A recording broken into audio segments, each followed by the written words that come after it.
Boa noite a todos.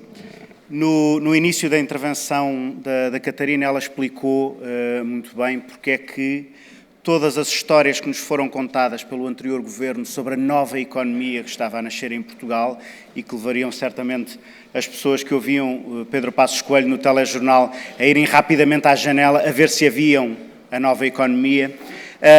Penso que a Catarina mostrou de forma muito eloquente como essa história tem muito pouco a ver com o que se passou ao longo dos últimos anos em Portugal. E, inclusive, é quando o Bloco fala da ideia das reformas para o país, fazemos-lo com algum receio de que a expressão, a forma como falamos de reformas, possa ser confundida com a forma como ela foi utilizada ao longo dos últimos anos, em que sempre que se falava de reforma, aquilo de que realmente se estava a falar era de cortar salários ou de cortar pensões. E eu começaria por uma questão que não é muitas vezes abordada nesta perspectiva, que é a questão da balança alimentar. Portugal tem um déficit da balança alimentar de muitos anos, que se agravou com a entrada de Portugal na moeda única, que não tem explicação do ponto de vista dos nossos recursos naturais e que constitui um peso permanente sobre a nossa relação com as outras economias. Este gráfico mostra-nos isso de uma forma muito evidente. Aqui o déficit anda à volta dos 3.500 milhões de euros, num só ano, e este número tem oscilado, normalmente até para valores superiores a estes, mas há cerca de 2 décadas que está neste estado. E o que propomos é um conjunto de medidas que procurem atacar esse problema onde ele está mais concentrado, que é na questão da balança alimentar. Portugal é uma economia excedentária ao nível do complexo agroflorestal, mas naquela linha a tracejado que vem em baixo, este gráfico é um bocadinho mais complexo, naquela linha a tracejado que vem lá em baixo, vemos a evolução da nossa balança alimentar, que, como podem ver, tem sido permanentemente deficitária, ali entre os 3,5, 4 e pouco mil milhões de euros. O déficit resultante é o que é demonstrado pelas barras e o que nós verificamos é que isto acontece, apesar de, ao longo destes anos, termos assistido a uma subida impressionante da produtividade do trabalho agrícola em Portugal. O que vocês veem neste gráfico é uma linha, este não é o da produtividade, já lá vou. Este gráfico mostra-nos como é que o preço final dos produtos que nós compramos no supermercado é distribuído pelas várias fases da cadeia de produção desses produtos. E o que verificamos é que ao longo dos últimos, não é dos últimos porque estes dados não vêm até aos anos mais recentes, os produtores agrícolas têm sido cada vez menos remunerados pelos seus produtos. A parte do preço que vai para os produtores agrícolas baixou em mais de 25% durante este período. E ao mesmo tempo, quer a distribuição, quer a indústria agroalimentar aumentaram a sua componente no preço final dos produtos em mais de 25% também. Isto significa que a ausência de regulação neste mercado, no mercado em que se relacionam os produtores agrícolas e a indústria agroalimentar ou a distribuição, está a provocar uma diminuição de rentabilidade na agricultura que pode, a prazo, e aliás já o tem feito, destruir a capacidade dos produtores e, muito particularmente, dos pequenos produtores, de continuarem a manter as suas explorações. E, portanto, o que o Bloco defende é que este mercado precisa de regulação pública se nós queremos proteger a agricultura portuguesa e não contribuir para um agravamento ainda maior dos problemas que já temos ao nível da balança alimentar. Este, sim, é o gráfico que nos mostra a evolução da produtividade do trabalho agrícola ao longo dos últimos anos. Também do mesmo período que estava a ser comparado anteriormente. E o que verificamos é um fator, é um fenómeno muito, eu ia dizer interessante, mas talvez não seja o melhor adjetivo, é que, embora tenha havido ganhos significativos na produtividade do trabalho agrícola, esses ganhos de produtividade do trabalho agrícola não se refletiram no valor acrescentado nos produtores, aqui entendidos como proprietários das explorações agrícolas, que, pelo contrário, viram reduzir-se ligeiramente o seu peso no preço final dos produtos, e, pior ainda, refletiram-se, neste mesmo período em que há um crescimento exponencial da produtividade do trabalho agrícola, há uma diminuição da remuneração da unidade de trabalho agrícola. Isto acontece quer através da compressão dos salários, quer através do recurso crescente ao trabalho sazonal. Mas o que verificamos é que um dos grandes postulados da nossa direita, que é a ideia de que os salários não podem evoluir acima da produtividade, na agricultura está muito longe de se verificar sequer uma coevolução. O que verificamos é que há um aumento, há uma modernização da nossa agricultura, mas que essa modernização aproveita pouco aos produtores agrícolas e absolutamente nada aos trabalhadores agrícolas. O Bloco propõe algumas medidas que procurem responder a estes problemas. Em primeiro lugar, pensamos que é importante apoiar mecanismos de ligação direta entre os produtores agrícolas e os consumidores finais. Isso já existe.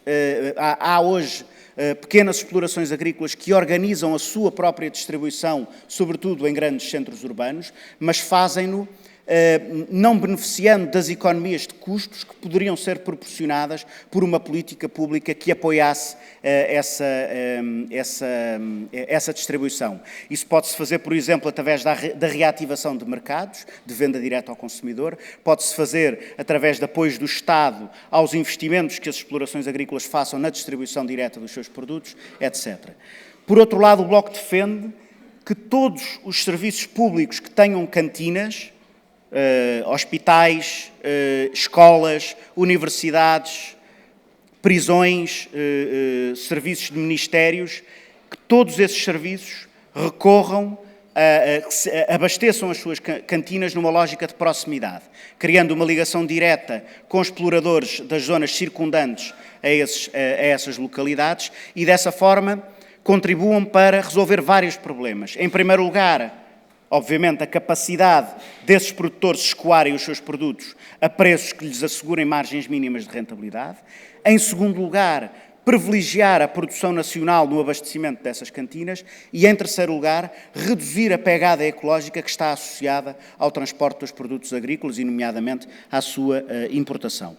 Defendemos também, na linha daquele problema da repartição do preço final dos produtos alimentares, que seja regulada a margem que as distribuidoras impõem entre o preço ao produtor e o preço final. O que é dizer que é preciso estabelecer limites à forma como as distribuidoras pressionam os produtos para a baixa os produtores para a baixa do preço dos bens alimentares.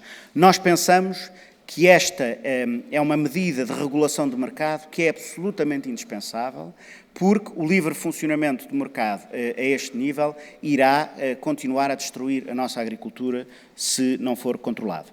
Defendemos também, e procurando acelerar, que possa haver um aproveitamento dos baldios, nomeadamente através do seu uso comunitário, a criação de um verdadeiro banco de terras e não aquilo que foi apresentado pela direita e que, na realidade, apenas serviu para concentrar ainda mais a propriedade agrícola em Portugal.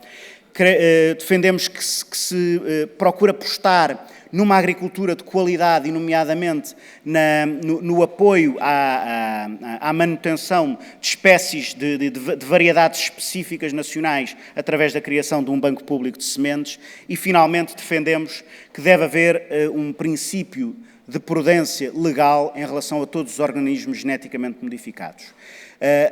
O que acontece hoje na legislação nacional e também na comunitária é que os organismos geneticamente modificados são colocados no mercado até que haja provas de que estes têm danos, podem produzir danos para a saúde pública.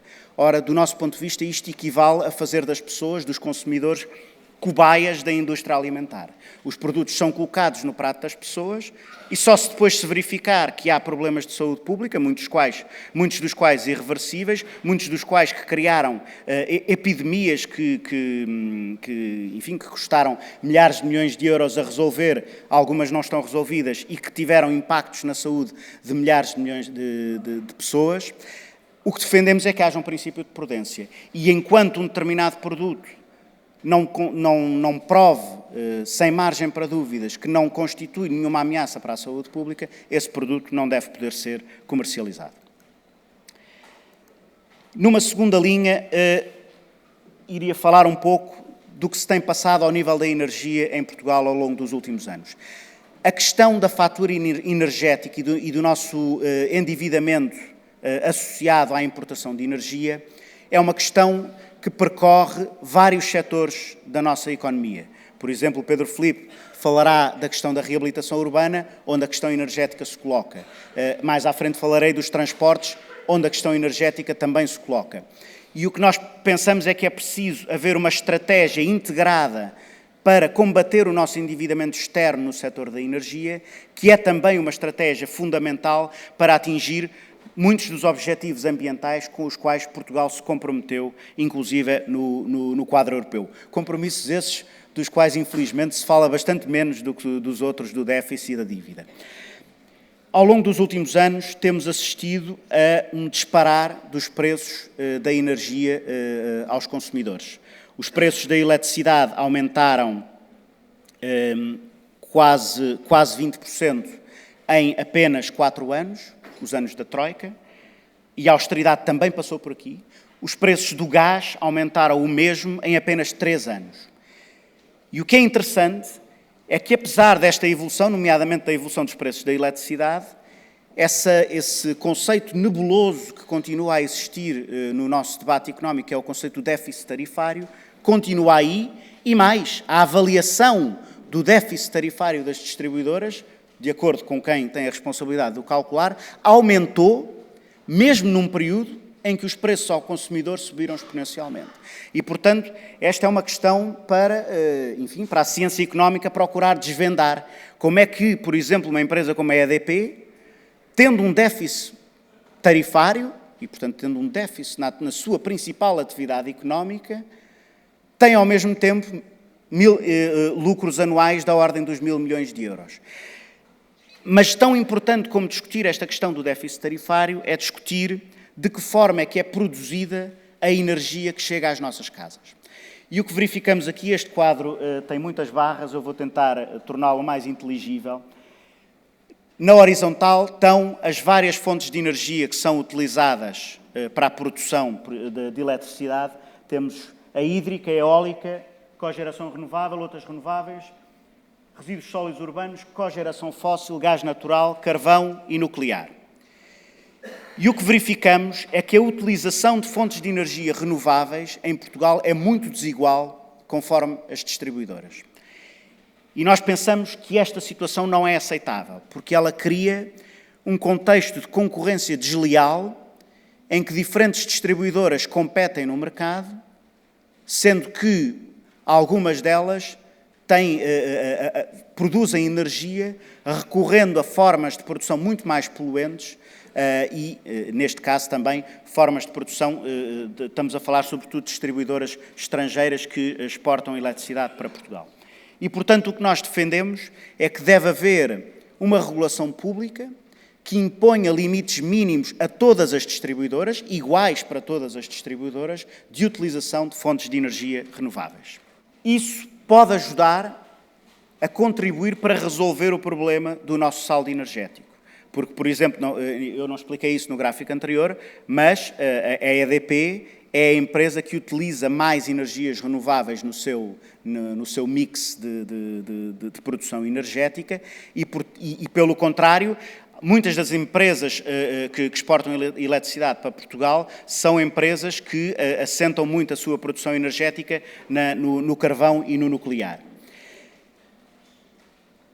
E estas questões estão muito relacionadas porque o nosso saldo energético, negativo como ele está esmagadoramente associado à importação de produtos petrolíferos.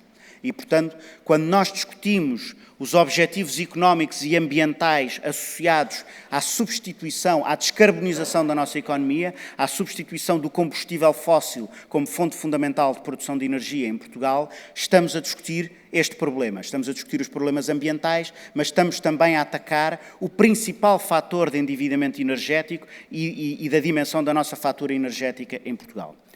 E é por isso que nós defendemos que deve haver um compromisso de médio prazo em Portugal, do governo português, no sentido de, em todos os anos, ter 1%, um investimento de 1% do PIB em energias renováveis e 0,5% em eficiência energética. Para além disso, defendemos algumas medidas de regulação para estimular a autogeração ou microgeração.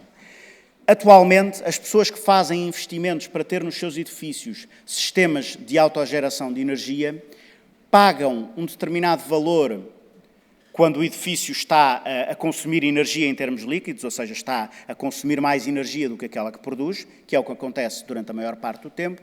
Quando isso acontece, as pessoas pagam pela energia um valor que é 4 a 5 vezes superior do que o valor que recebem quando o edifício está excedentário, que acontece, por exemplo, no verão, em edifícios que têm painéis solares, as pessoas vão de férias, o edifício está a produzir muita energia, está a devolver energia à rede. Mas aí a energia já não é cobrada ao mesmo preço, é cobrada a um preço que é 20, 25% do preço final que é praticado pela distribuidora. E, portanto, nós temos aqui um investimento que fica inteiramente a cargo das famílias, mas em que as distribuidoras ficam com 80% da margem de lucro associada a esse investimento.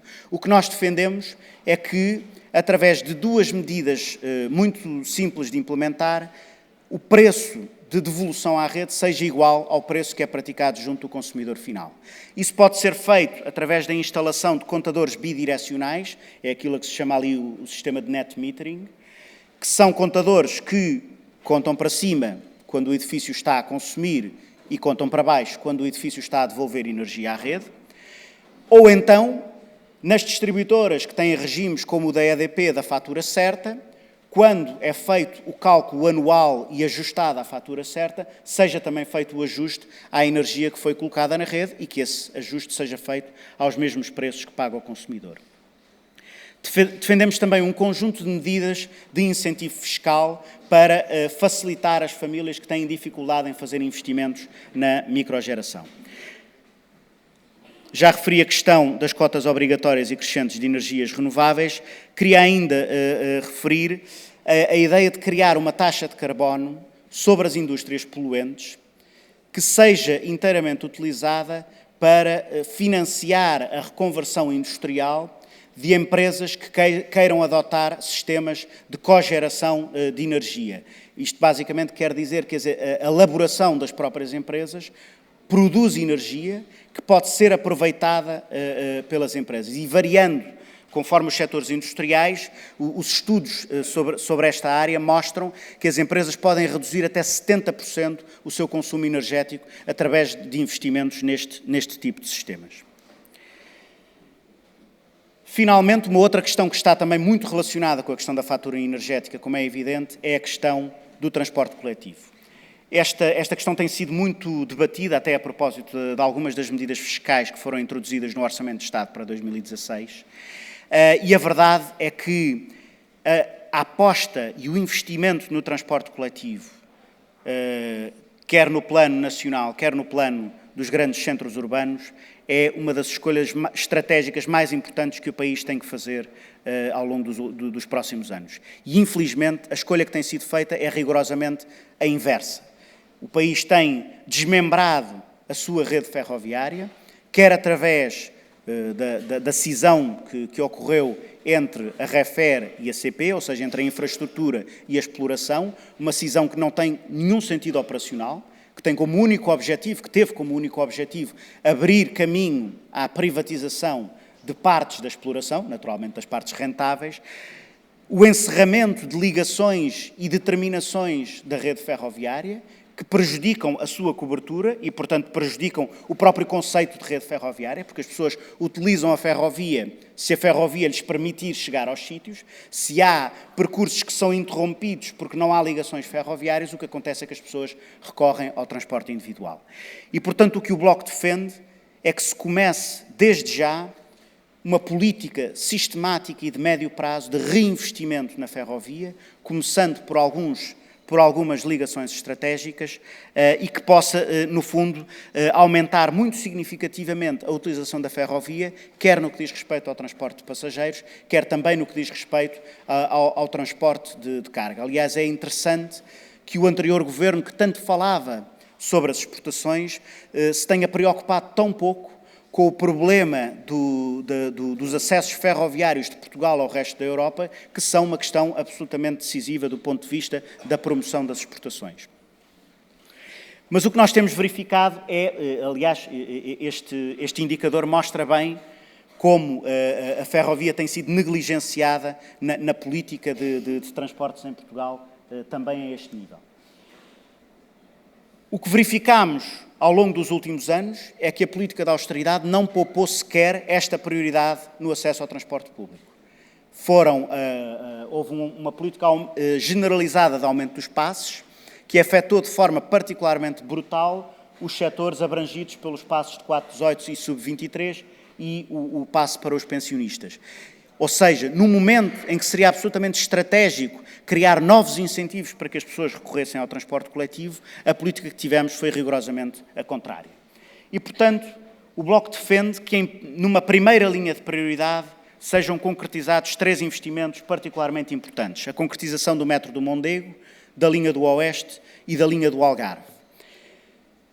Defendemos também que, na perspectiva da construção de uma rede ferroviária de exploração pública, porque só isso é que permite ao Estado e ter uma política de investimento e de exploração que não pense apenas no caráter rentável deste ou daquele troço, mas pense na lógica de rede e nos benefícios que uma rede ferroviária funcional e com boa cobertura pode trazer ao país. Defendemos que não deve ser renovada a concessão da Fertagos, precisamente para que podermos caminhar para uma gestão integrada de toda a exploração ferroviária. E defendemos também que todas as renovações de concessões de transportes atualmente existentes sejam condicionadas à adesão desses concessionários a sistemas tarifários únicos, particularmente nos grandes centros urbanos. Por exemplo, na área metropolitana de Lisboa, existem literalmente centenas de títulos de transporte e toda essa complexidade do sistema faz com que, ainda por cima, haja custos acrescidos para as pessoas. E mesmo que o Bloco não seja particularmente entusiasta das concessões na área dos transportes, o que pensamos é que, pelo menos, qualquer empresa que queira ter uma concessão para o serviço de transporte público tem que se sujeitar a um sistema tarifário que permita ter uma gestão integrada dos preços nos grandes centros urbanos. Precisamente para concretizar essa gestão integrada, defendemos que deve haver uma gestão partilhada entre o Estado e as autarquias das empresas de transportes nas áreas metropolitanas. E defendemos, finalmente, que a REFER deve ser autonomizada em relação às estradas de Portugal e deve voltar a ser fundida com a CP, precisamente para voltar a integrar a infraestrutura e a exploração.